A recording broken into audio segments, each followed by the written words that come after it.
So once again, I'm here with you all, and I have got a new video for you.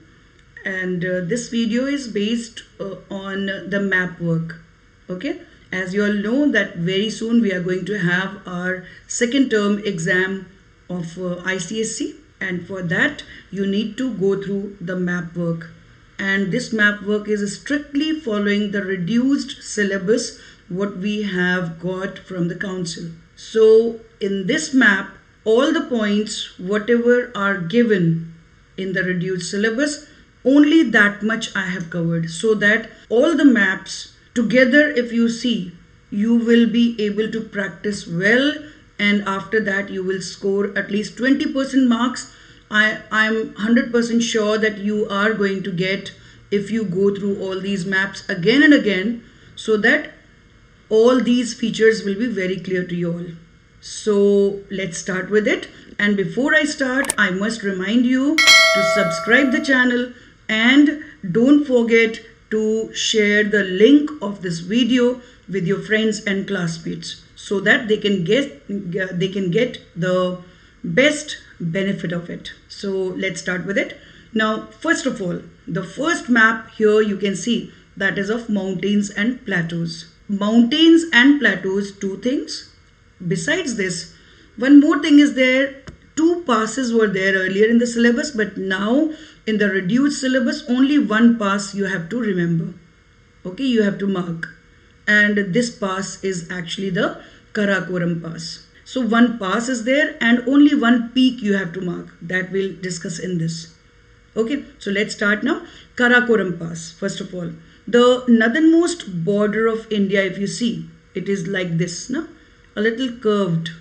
And this deeper part, if you take a little slanting way, this is the exact location of Karakoram Pass. Okay, I hope it is now very clear to you. Yes, and how it is marked, you can see here different type के जो brackets आप लोग use करते हो maths में. This is the third type of bracket. Now, the deeper part on the northern border of India, you can see here, just here, a little slanting way, you need to mark the Karakoram Pass. Okay, you can see how it is marked. Now, this is number one. Number two is the peak. Only one peak again, right? Now, which is that peak? Mount Kanchenjunga.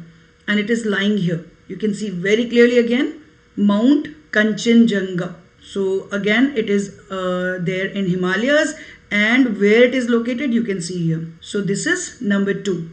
Now let's talk about all the mountains.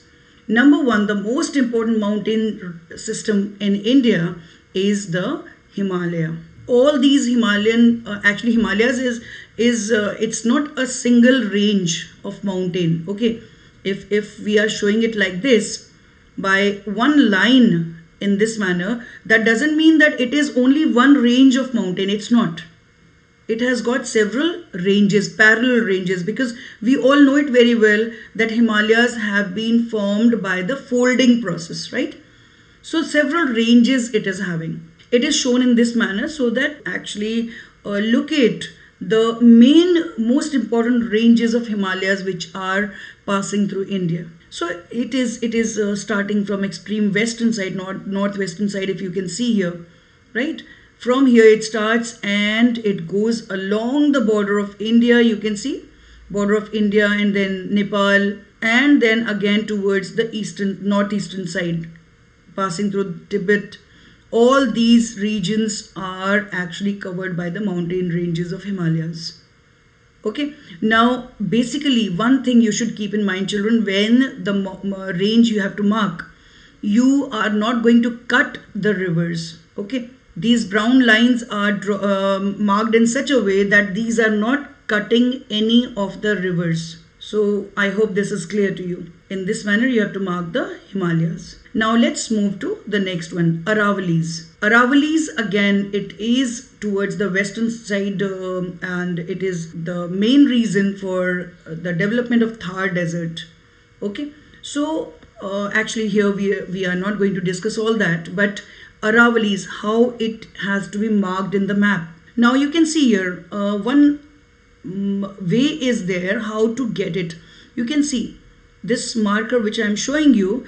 From here, if you take the straight line, just take a straight line this way, right? And the same way from the southern part of it, the Gulf of Kambar, from here a straight line like this.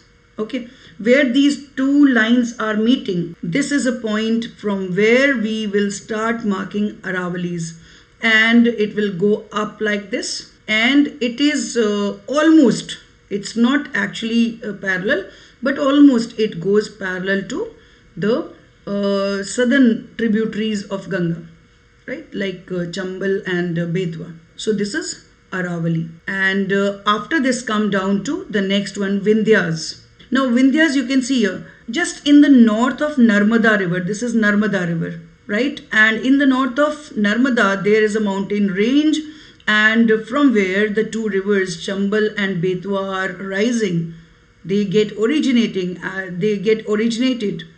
And so this is the mountain you have to mark here, and the name of this mountain is Vindhya. So these are the Vindhyas.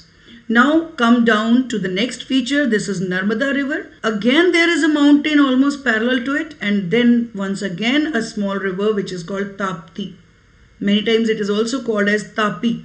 So both the names are correct. Now what about these mountains? The first mountain above in the north of Narmada, you will find this mountain is called Vindhyas. Okay, these are the Vindhyas. Now in between Narmada and Tapi River, there is a mountain which is called by the name Satpura. This is the name of mountain which is present in between Narmada and Tapi River. So these are the mountains till here. Now come down to the peninsular region. Along the western coast of India, almost parallel to that, okay, leaving just a narrow part of coastal plain, there is a mountain range which is actually present along the coastal region. Okay, and this is called by the name Western Ghats, right? This is a mountain which is called as Western Ghat, and this mountain has to be drawn in such a way that it should touch all these rivers. So this is Western Ghat. Again come to the eastern side. Again, Eastern Ghats are also similar mountain ranges, but yes, these are not a series of one range is not there. It is broken. So Eastern Ghats are basically broken parts are present. So you have to show in this manner. Okay, one part like this and the other part towards this side. These are the two parts of Eastern Ghats. Then come to one more small mountain you have to mark, children. That is, actually it is a hill, and this is called Nilgiri. Nilgiris are present. If you can see here, there is a river, the southernmost river you have to mark in the river map also, and this is called Kaveri River. Okay, there is a turn in this part. Kaveri River has got a turn, a curve is there. Just below this curve, if you mark it like this, a small part of it, and this is called Nilgiri. Now these are all the mountains which you need to mark in the reduced, according to the reduced syllabus of the second term exam. So these are about the mountains. Now just two plateaus you need to cover. Number one is, you can see here very clearly, Chhota Nagpur Plateau. How it has to be marked, you can see the two rivers are present, right? It has to touch both the rivers like this. Clear? This is Chhota Nagpur Plateau. First.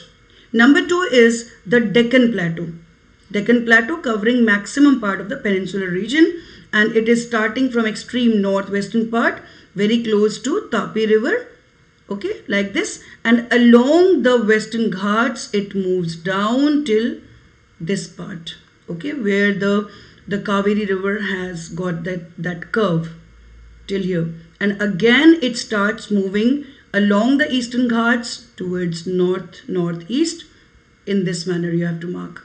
So this entire part is a plateau region, and its name is Deccan Plateau. I hope this much is very clear to you all. Now come to the next map, and it is about the soils of India, right? Once again, In the reduced syllabus, we just have to cover 2 soils. Otherwise, we are having basically 4 type of soils which we need to study in the case of India, right? But here for the map work, you need to cover just 2 soils. Number 1 is black soil and the other is alluvial soil. Now, black soil. Black soil is actually, you can see here the legend has been shown, and this is grayish color is showing the black soil, and brownish color part that is actually showing the alluvial soil. Clear? Now this is actually black soil. 2 important regions are there. One is maximum part of the Maharashtra region, or you can say the Deccan Trap region, right? So this is one, and the other one is in this part. You will find it is a small part of the black soil can be seen in this region in Gujarat. So this is about the black soil. What about the alluvial soil? Alluvial soil, as you all know it very well, that alluvial soil is deposited by mainly here the work of river is there, right? So river and the sea. Along the coastal region, you will find the work of sea or the ocean is also there. So basically, it is found in the plains of India. The northern plains of India are actually, these have been formed by a thick layer of alluvial soil. Clear? So if the question comes in the exam, in the board exam, that mark an alluvial soil region in the north, right? So if it is asked to mark in the north means you have to mark this northern part of it. Even towards the northeastern side also, if you see along Brahmaputra River, little bit of the alluvial soil can be found. So if by chance, if it comes to mark in the northeastern side, so you just have to mark along this Brahmaputra River, on both the sides, the alluvial soil is present. Okay. Now, as we move, when it comes down till here, you will find the delta of Ganga and Brahmaputra is there, right? And what is its name? Yes, Sundarban Delta. Now, in Sundarban Delta, if the alluvial soil is present, so this soil can come in by the name deltaic alluvial soil. Okay, this is one. Then deltaic alluvial soil is here, forming the delta of Mahanadi River. Okay, then Godavari, Krishna, and down to this part, this is Kaveri. All the deltas which are formed by these rivers, these are actually formed by the deposition of alluvial soil. So what is it called then? The 3 type of alluvial soils according to their location where these are found. We can call the northern plain region as the inland alluvial soil. Okay, it may come in this manner also. Second one, deltaic alluvial soil. This one, all the deltas you can mark here. So this is deltaic alluvial soil. And the third one is coastal alluvium. Okay, coastal alluvial soil. Now this part, in between the deltas, if you see the coastal plain which is formed, this is actually formed by the work of the sea or ocean. And this is called as the coastal alluvial soil. So one you have done is the black soil and the other one is the alluvial soil. Now let's move to the next map and let's see what we have to do in this. In this very important one thing is mentioned, if you can see, this is actually about the standard meridian of India. Clear? Now what is the standard meridian of India? This is actually the value of it is 82.5 degree east. And what is it actually? This is the standard meridian, the local time of which is followed everywhere in our country. And it is called as the standard time of India. And it is almost 5 hours and 30 minutes, right? Or the other way you can say 5.5 hours ahead of the GMT. GMT means Greenwich Mean Time. So this is actually the value of this longitude or the meridian. Now what is this meridian? How to mark it actually? We had earlier one latitude also, Tropic of Cancer, but this time in the reduced syllabus, we don't have to mark that. Okay. Only one is left with us, that is standard meridian of India. Okay. Now how to mark it? 4 important points you have to keep in mind, that these 4 points you have to connect by, you can say, by hand you have to draw, not by the scale. Okay. So this is actually the first point, the northwestern corner of Nepal, right? This is actually the first point where I'm showing you the cursor. Okay, this is the first point. Now come down to second point. Second point is Allahabad, the city where Ganga and Yamuna are meeting. That can be taken as the second point for it, right? Now come down to the third one. Third point for the longitude is actually the delta of Godavari River. So this meridian or the longitude is passing almost from the center of this delta. So this is third point. What about the fourth one? Fourth one is, listen very carefully. Fourth one is along the eastern coast of Sri Lanka. Okay, you can see here. This meridian is touching the coast of Sri Lanka. It is touching the border of Sri Lanka. Okay, so this is the fourth point. Now you have got all the 4 points. Now what you have to do is, you have to join these 4 points and you have to draw a straight line, and that will be the standard meridian of India. First, the northwestern corner of Nepal, right? Number 2, Allahabad. Number 3, almost the center of the delta of Godavari River, right? And the eastern coast or the eastern edge of Sri Lanka. These all 4 points are joined and we get the standard meridian of India. Next is the mineral distribution of India. Okay. Once again, we don't have to think of any other places. Just the 2 places are there in the reduced syllabus now. Only the offshore oil reserve in India, right, which we can see very clearly. This is Mumbai High, and the other one is Jharia, the coal field. Okay, now how to mark this? You can see here. Now please follow very carefully along the western coast, right? Along the western coast, when you see there is a cut, there is an inlet on the western coast of India, right? Generally we take this point as a point to mark the Mumbai, right? The city of Mumbai. Now suppose we are starting from here, right? From Mumbai.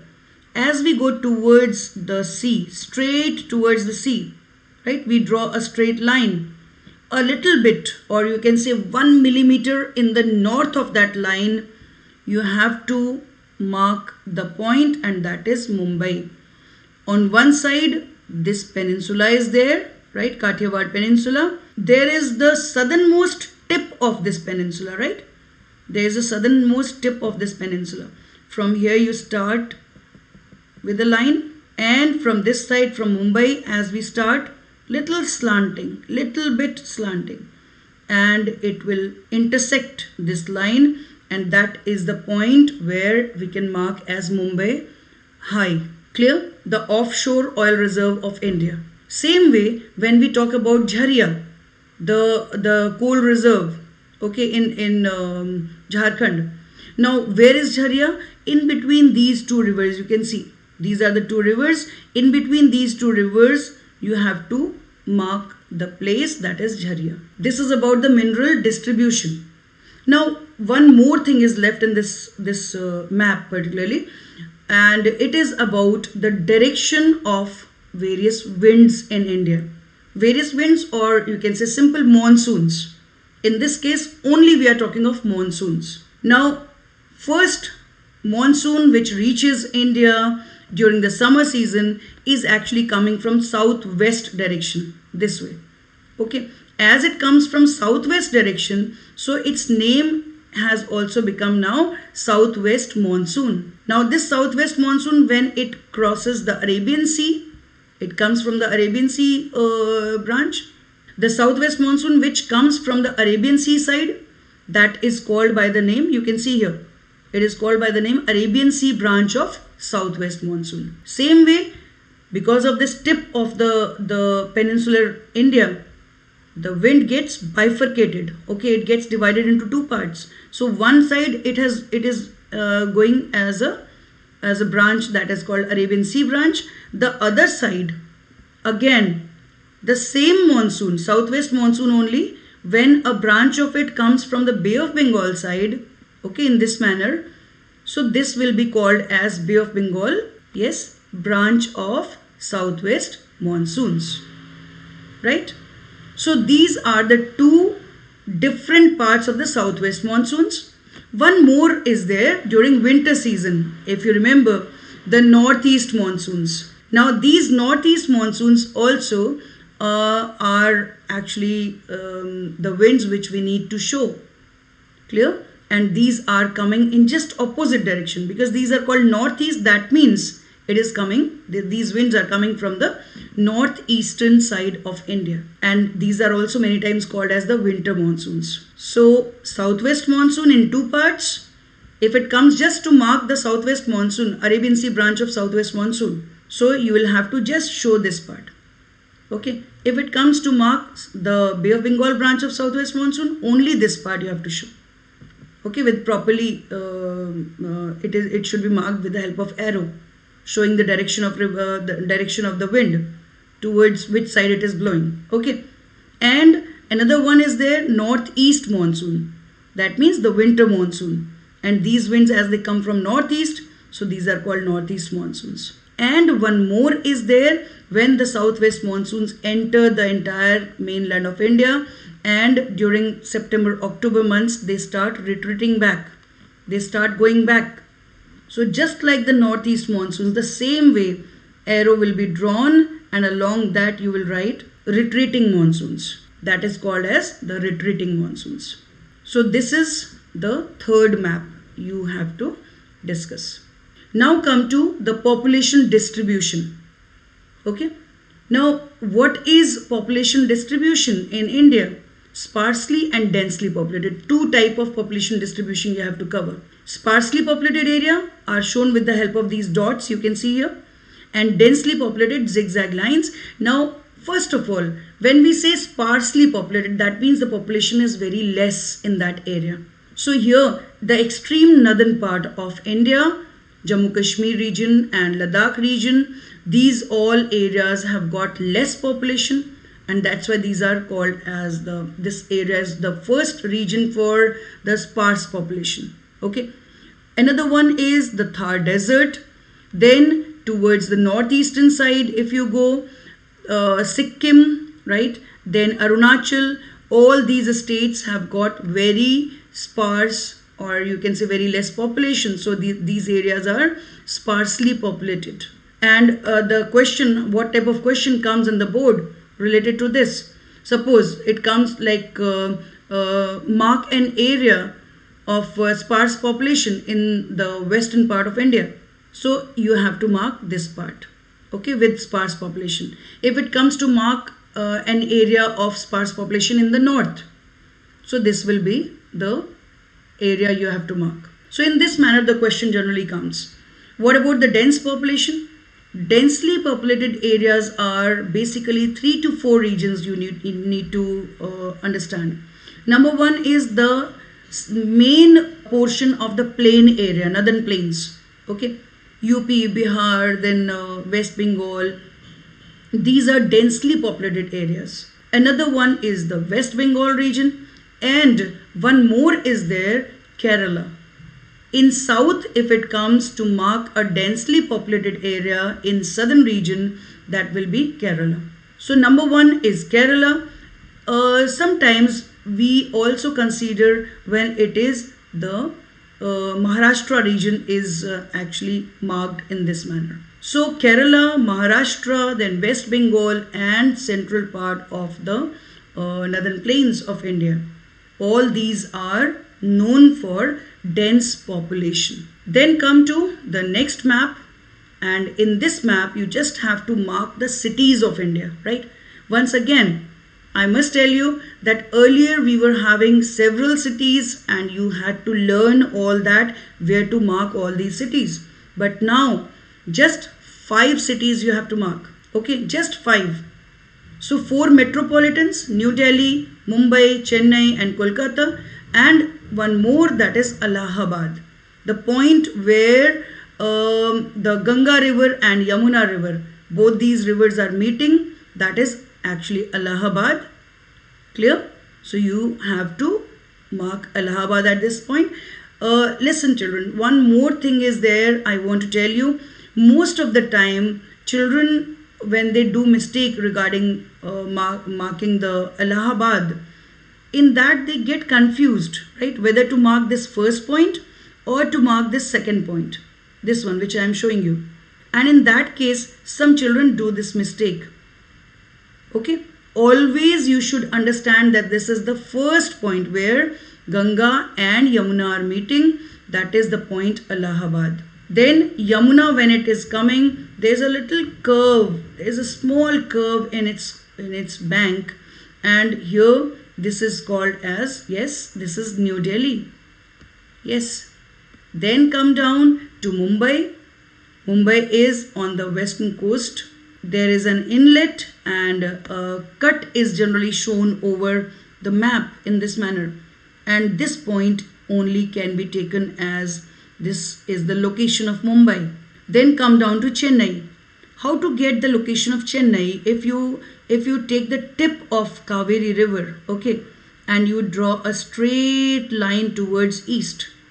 When you reach the eastern coast, you'll get a point there, right? And that point you can write as Chennai. Okay, this is how you can mark. Now come to the last one, Kolkata.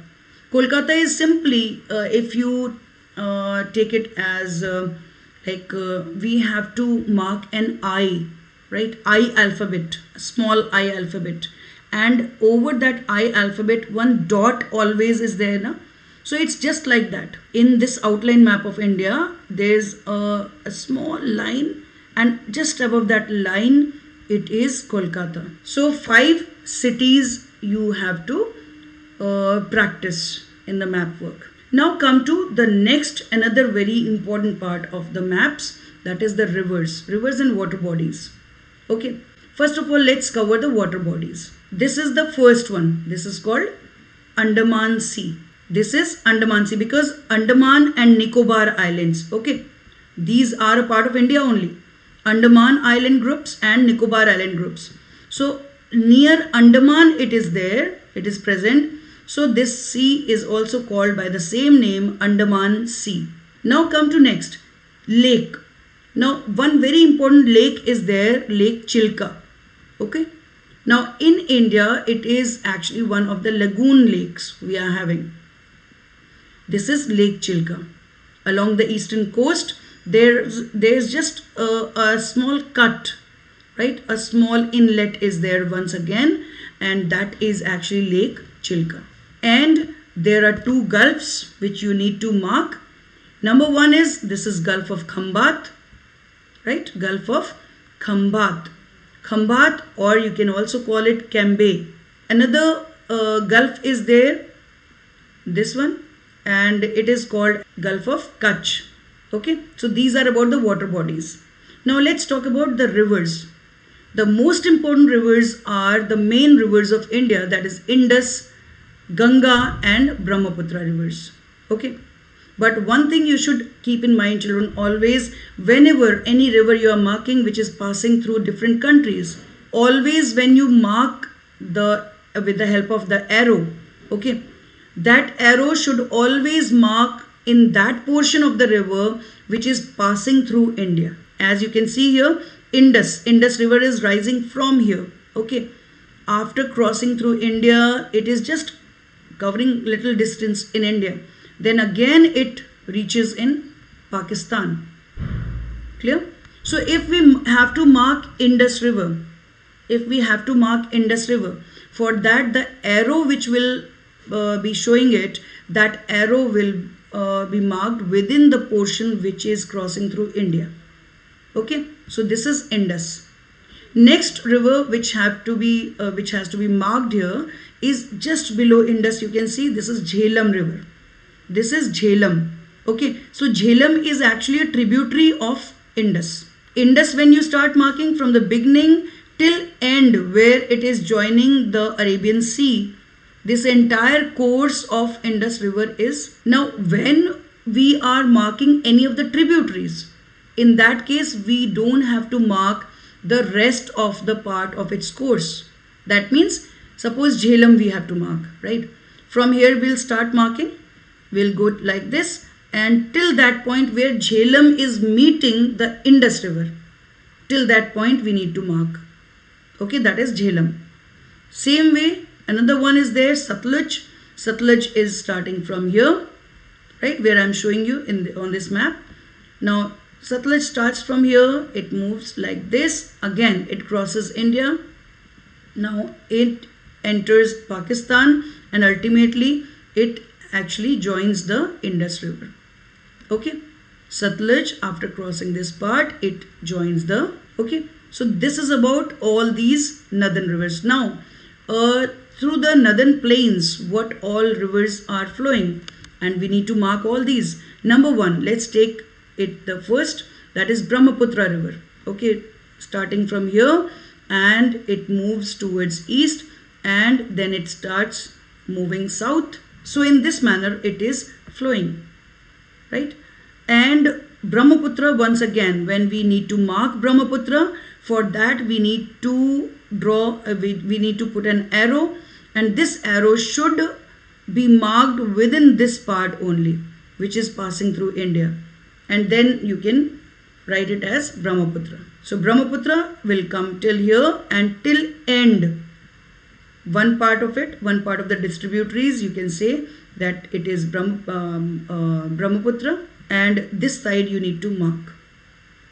Okay, same way, if the northern rivers, if we say, the first river is Yamuna. This is actually a tributary of Ganga. Okay, second river is Ganga. Second river is Ganga. This one is Ganga. So Ganga, again from the beginning it continues until end where it is joining the Bay of Bengal. Till that point it continues and several tributaries meet Ganga, right? They join Ganga. So these tributaries are, some are found on the left bank and some are found along the right bank of Ganga River. Okay, so amongst the right bank tributaries, you can see here the most important one is Yamuna. Okay, then Chambal, Betwa, all these are, yes, all these are the right bank tributary of Ganga. And same way, if we take it on from the other side, the Ghagra River. Okay, in this manner Ghagra River is marked. Then Kosi River, almost forming a 7 like shape. Okay, so these rivers are the left bank tributaries of Ganga River. Now come to the peninsular rivers. Peninsular rivers, the first one is actually Narmada River. This is the first river you have to mark in the peninsular region is the Narmada River. Second is Tapi. This is Tapi. Okay, or many times it is also called as Tapti. So first is Narmada, second is Tapti. Then the third river which we need to mark here is Mahanadi River. Then fourth river is, this is Godavari. Godavari is a long river, and because of its length it is also called as Dakshin Ganga. Then come down to another river, that is Krishna River, and there is a tributary of Krishna also. So this is the name of this tributary is Tungabhadra, right? Tungabhadra. So when it comes to just mark Tungabhadra, so you will start from here and you will mark like this till this point. Okay, till this point, not beyond that. And the last one is Kaveri. Kaveri River, same way you have to mark. Okay, this is about the rivers and water bodies. Now the last map which we have to discuss here is that of the plains and desert. Okay, in India we are having several plains, right, and one desert, tropical desert of India. Okay, it is also well known as the Great Indian Desert, and its name is Thar Desert, covering maximum part of Rajasthan. Now, what about the plains? This is the Gangetic Plain. Okay, it is just covering Ganga and its tributaries, all the tributaries, and then it moves towards east and then southeast and joins the Bay of Bengal. So the Ganga along with its tributaries, they form a plain, and this plain is called by the name Gangetic Plain. One more is there along the eastern coast from the Godavari Delta till end, that is till Kanyakumari, you can say. This entire part has to be marked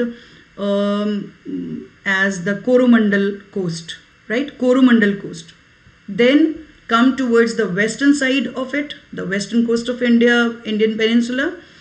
The first coastal plain which we need to mark is Konkan. It is starting from here, Konkan. It is starting from here near Narmada and Tapi rivers, right? It goes down till this point. Now, how to get this point where it is ending? Okay, because there are three parts of the western coastal plain. So Konkan is ending at a point where if you know children, when you see this Krishna river and Tungabhadra river, okay, there is a point where these two rivers are meeting, the confluence point of it. Okay, this point if you take and you draw a straight line towards the western coast, you will find you can say end point of Konkan coast. Konkan is actually extended till this point. Then after this, when we have to mark the Malabar coast, from here we assume that these two rivers, Tungabhadra and Kaveri rivers, they meet, okay, at this point. So generally that point is taken as the beginning point of Malabar coast, okay, till the point where it joins again the Kanyakumari is there, right? So this is called as Malabar coast. So first is Gangetic Plain, number 2 is Thar Desert, then Konkan coast, Malabar coast and Coromandel coast. That's all. Only this much you have to prepare for the board exam. So go through all these maps and don't forget to subscribe the channel and share the link of this video with your friends. So I hope that you are going to take the best benefit of this video. Okay children, so we'll meet again in the next video. Till then, bye.